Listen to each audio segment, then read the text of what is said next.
What's going on, everybody? It's your boy Neesin from THS Wrestling, and I'm here to give you your Raw recap.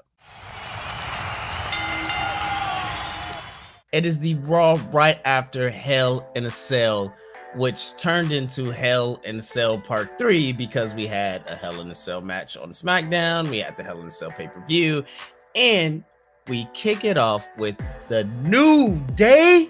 Xavier main event was challenging Bobby Lashley to a Hell in a Cell match in the main event of Raw. Now, some people may say that SmackDown got one, so USA Network gets one. And though some people may be USA Network because SmackDown got it and hit like a 2 million rating from it, you know, not keeping score, but AEW got like 500,000. So hopefully this boosts up Raw into the 2 million range as well. And just like the amazing Kayla Braxton said on Twitter, any member of the New Day for World Champ. It's an evergreen statement, guys. Xavier Woods proved that he could deliver not only in the ring, but on the mic, but we're gonna get to the main event later. We had 5. I counted 5. Yes, I said it, 5. I said I need 5. Shout out old school NXT Big E fans. We had 5 qualifying matches and we kicked it off with AJ Styles versus Ricochet. Look, I could watch these guys go any day, any night, any time, any moon, any star, wherever, however, I could watch them go, okay? And what did they do? They went. I personally want to see an AJ Styles Ricochet best of 7 match like we had with Sheamus and Cesaro. But this was a pretty damn good match, especially for Raw, with Ricochet eking out the win and having him advance to the Money in the Bank ladder match. Oh, wait. And also, Ricochet is using a modified version of a codebreaker for a finish. I like to see where this new jean wearing Ricochet is going. Then we get, which is one of my favorite segments on Raw as of late, a RK Bro segment. We get Riddle riding up on a scooter with the new RK Bro merch. Got the backpack and the mug. Shout out Everrise. And Riddle just wants to get some pointers on how he could win Money in the Bank since Randy's won it before. And he said he wants to win Money in the Bank to store his stash. The stash of Whoppers. And also, we're looking at a stash list now, Randy Orton. What happened to the little goatee, Randy? What happened to that? Is that what, maybe, you know, Riddle could store that in the suitcase as well. Also, we definitely need to get a RK Bro tag team title run. Hopefully they don't break them up soon. I don't, kind of teasing it. They've been teasing it for a while, but we definitely need that at SummerSlam at some point. All right, now we get to the juicy stuff, guys. Look, we had Eva Marie and Dulip,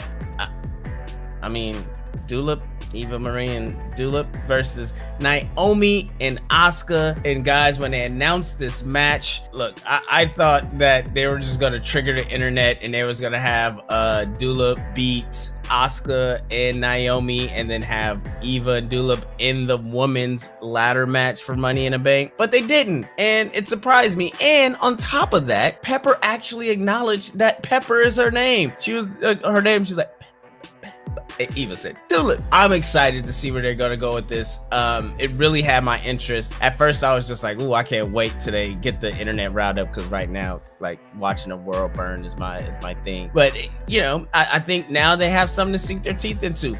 Dulip, Pepper didn't tag back in, jumped down and left Eva hanging, which cost them their opportunity to get into the Money in the Bank match.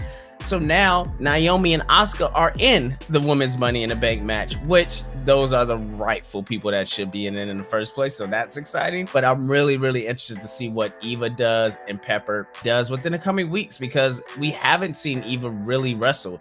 And we all know that the internet is just dying to see her fail, right? Not me. I'm an Eva fan. Shout out everything when she was all red, everything. It's going to be great. I love it. I can't wait to see this all unfold. Now, apparently WWE loves threes. Well, you get it. Charlotte and Rhea, part 3. We're getting that Money in the Bank due to Rhea getting disqualified by using the table, or as she says, I just did what Charlotte always does and she doesn't get in trouble for it. She's not wrong, guys. She's a Flair.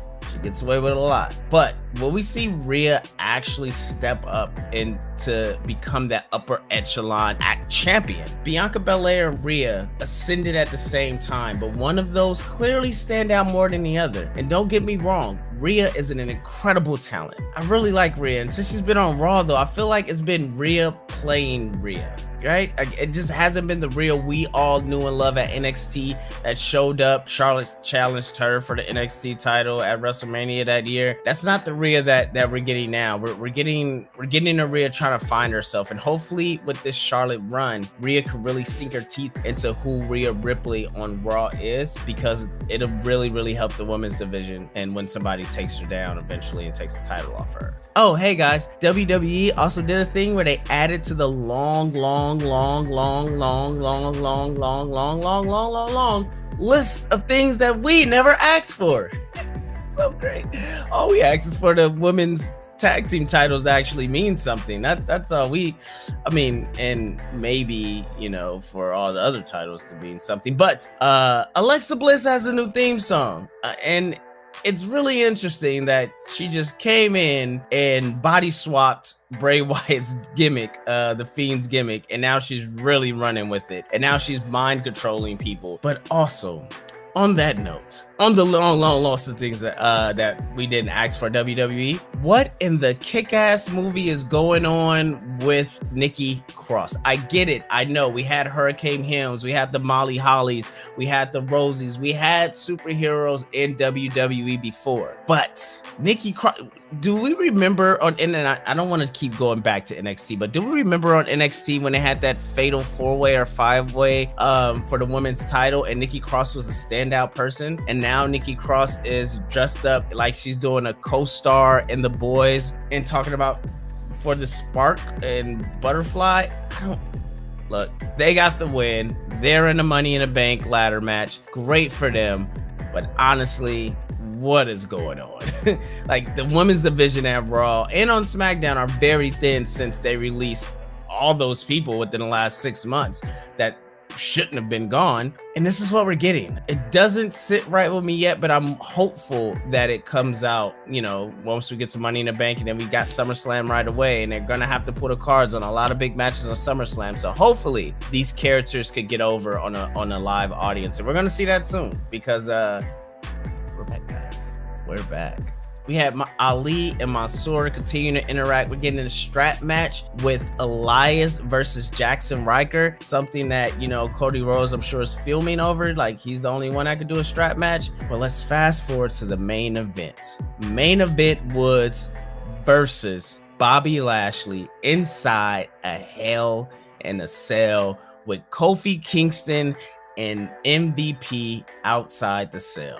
Xavier Woods continues to show that he deserves to be not only King of the Ring, not only a United States champion, not only an Intercontinental champion, but proves to why he is an 11-time tag team champion. And he can always close out a Raw and be in a high mid card and main event. Seth Rollins said something on a cameo today, and he talked about the Shield and how the Shield is the greatest faction that the business has ever seen, because each individual has taken the business to different heights, and they have elevated it, and they have reached the pinnacles. And he didn't say pinnacle, but he said all the things about him, Jon Moxley, and Roman Reigns. The New Day has that same capability. You look at Big E on SmackDown, he could be the one that'll take down Roman Reigns if the story is right. You look at Kofi Kingston beating Daniel Bryan at WrestleMania and having a Kofi Mania moment, and having a crowd full of every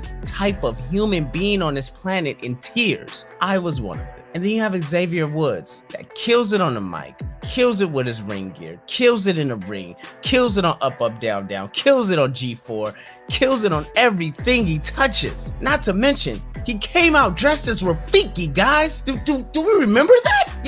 Yeah, he did that. He also had Stevie Wonder braids, and he didn't even wrestle that night, and he got Stevie Wonder braids. Do you know how long it takes to get Stevie Wonder braids? You don't. You don't know how long it takes to get Stevie Wonder braids. You do. Maybe you. Maybe you. All I'm saying is that man deserves the crown. Looking at you, Shinsuke. Looking at you, Baron. Xavier Woods for King of the Ring.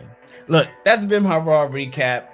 Gonna try to do more of these in extended forms, but make sure you follow us at ths.wrestling on IG, where we give our 30 seconds instant recaps of Raw, SmackDown, AEW, New Japan, anything you want, you request it, we'll do it. I am Neesin, and yeah, make sure you follow us at THS Wrestling, and I'll catch you on the next one.